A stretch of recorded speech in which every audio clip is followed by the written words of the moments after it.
இலக்கை நோக்கி டுவர்ட் த கோல். இந்த நிகழ்ச்சிக்கு உங்களை அன்புடன் வரவேற்கிறோம்.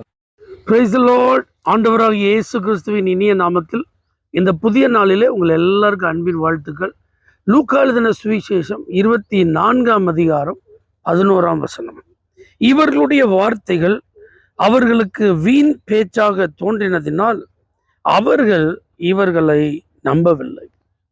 ஆண்டவராகிய இயேசு கிறிஸ்து தாம் சொன்னபடியே அவர் மரித்து அடக்கம் பண்ணப்பட்டு 3ஆம் நாளில் அவர் உயிர்த்தெழுந்தார். இயேசு உயிர்த்தெழுந்தார் என்கிற செய்தியை தூதர்களிடத்திலிருந்து கேட்ட சகோதரிகள் அந்த வெறுமையான கல்லறையை பார்த்து ஒரு பக்கம் பயம், இன்னொரு பக்கம் திகில், ஆனால் ஆச்சரியம், இன்னொரு பக்கம் மிகுந்த சந்தோஷம்.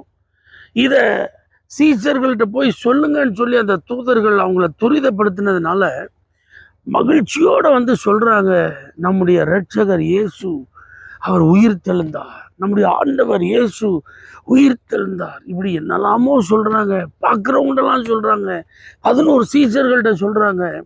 ஆனால் பைபிள் ரொம்ப தெளிவாக சொல்லுது, அவங்க பேசின வார்த்தைகள் அவர்களுக்கு வீண் வார்த்தைகளாய் தோன்றுச்சு. அதனால் இவங்க சொன்னதை அவங்க நம்பலை அப்படின்னு ஆண்டவர் எழுதியிருக்கிறார். பாருங்க, நல்லா புரிஞ்சுக்கோங்க.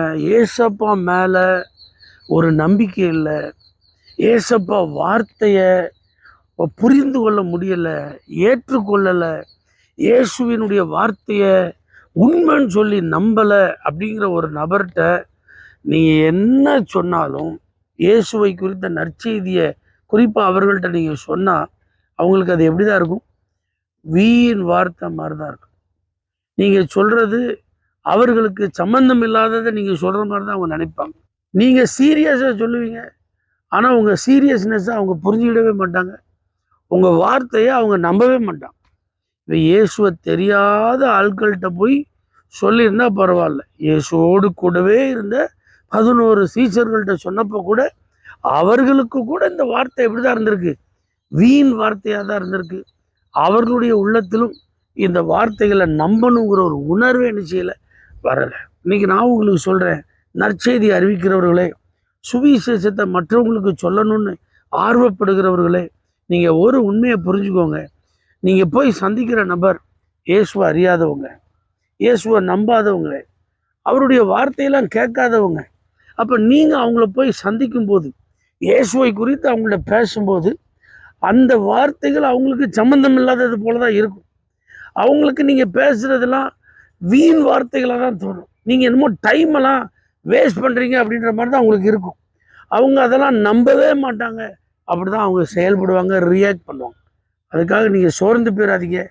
ஐயோ, நான் எவ்வளோ ரிஸ்க் எடுத்து வந்தேன், எவ்வளோ சீரியஸாக நான் சொல்கிறேன், இந்த வார்த்தை உண்மைங்கிறத நான் நம்பினதுனால தானே இவங்கள சொல்கிறேன், நான் ஏமாத்தலையே, நான் பொய் சொல்லலையே, நான் உள்ளதை தானே சொல்கிறேன், ஆனால் இவங்களாம் என்ன செய்ய மாட்டேன்றாங்க, நம்ப மாட்டேன்றாங்களேன்னு சொல்லி நீங்கள் வருத்தப்பட வேண்டாம்.